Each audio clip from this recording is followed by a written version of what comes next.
বাংলাদেশে হিন্দু নির্যাতনে উত্তপ্ত এপার দিল্লিতে বাংলাদেশ হাই কমিশনের অফিসের সামনে উত্তেজনা, পুলিশের সঙ্গে ধস্তাধস্তি, ব্যারিকেড ভাঙার চেষ্টা।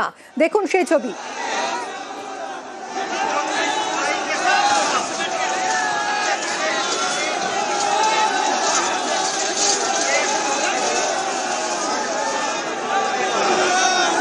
দীপু দাসকে পিটিয়ে পুড়িয়ে খুনের প্রতিবাদ, বাংলাদেশে হিন্দু নির্যাতনের প্রতিবাদ। দিল্লিতে বিশ্ব হিন্দু পরিষদের বিক্ষোভে উত্তেজনা ছড়ায়। বাংলাদেশে হিন্দু নির্যাতনে উত্তপ্ত এপার দিল্লিতে বাংলাদেশ হাই কমিশনের সামনে উত্তেজনা।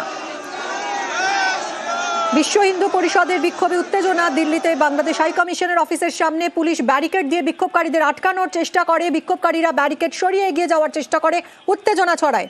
কি পরিস্থিতি এখন জানবো, আমাদের সঙ্গে রয়েছেন আমাদের প্রতিনিধি नीरज कुमार। नीरज, अभी क्या स्थिति है, हालत कितने नियंत्रण में है? मिनी देखिए, बांग्लादेश हाई कमीशन के बाहर पहुंचना चाहते थे विश्व हिंदू परिषद और बजरंग दल के कार्यकर्ता, लेकिन पुलिस ने कई घेरा बना रखा था। जो 5 से 6 घेरे बांग्लादेश उच्चायोग तक बने हुए थे और इनको एक स्थानीय मेट्रो स्टेशन तक पहुंचना था। स्थानीय मेट्रो स्टेशन से जब इन्होंने शुरुआत की, पहला बैरिकेड तोड़ा, दूसरे बैरिकेड को भी आधा अधूरा तोड़ने में कामयाब रहे। लेकिन अब जो है विश्व हिंदू परिषद और बजरंग दल के कार्यकर्ताओं की संख्या जो है प्रोटेस्ट स्थल पे थोड़ी कम हो गई है। हालांकि बार बार ये दोहरा रहे हैं कि इनकी जो आवाज थी, ये अपना प्रोटेस्ट शांतिपूर्ण तरीके से कर रहे हैं, इसलिए जो आवाज पहुंचानी थी वो उन्होंने पहुंचा दिया बांग्लादेश उच्चायोग के समक्ष।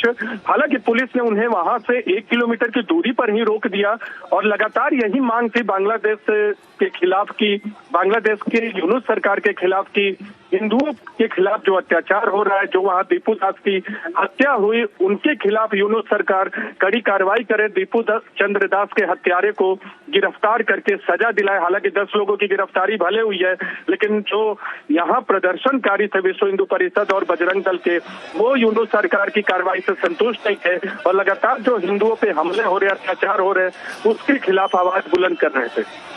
बहुत बहुत शुक्रिया। আমরা কথা বললাম আমাদের প্রতিনিধি নীরজ কুমারের সঙ্গে। বাংলাদেশে হিন্দু নির্যাতনে দিল্লিতে বাংলাদেশ হাই কমিশনের অফিসের সামনে উত্তেজনা ছড়ায়।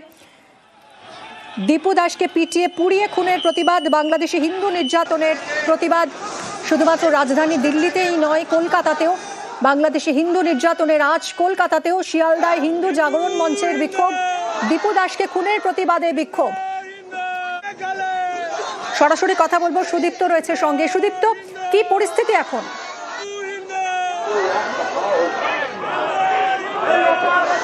দেখো মিমি, তুমি জানো যে গত 5ই আগস্ট থেকে যে বাংলাদেশ যে উত্তপ্ত হয়ে উঠেছিল, সেই দিক থেকে আগুনের মধ্যে গত বৃহস্পতিবারের দিন ঠিক যে পরিস্থিতি তৈরি হয়েছে, তারপরে দীপু চন্দ্র দাসের মৃত্যু, সেই একেবারে নৃশংস হত্যাকাণ্ড, সেই হত্যাকাণ্ডের পর সেই আগুন কিন্তু একেবারে বাংলাদেশের যে আগুন, আমাদের নজর থাকবে এদিকে। সুদীপ্ত, ধন্যবাদ আপাতত।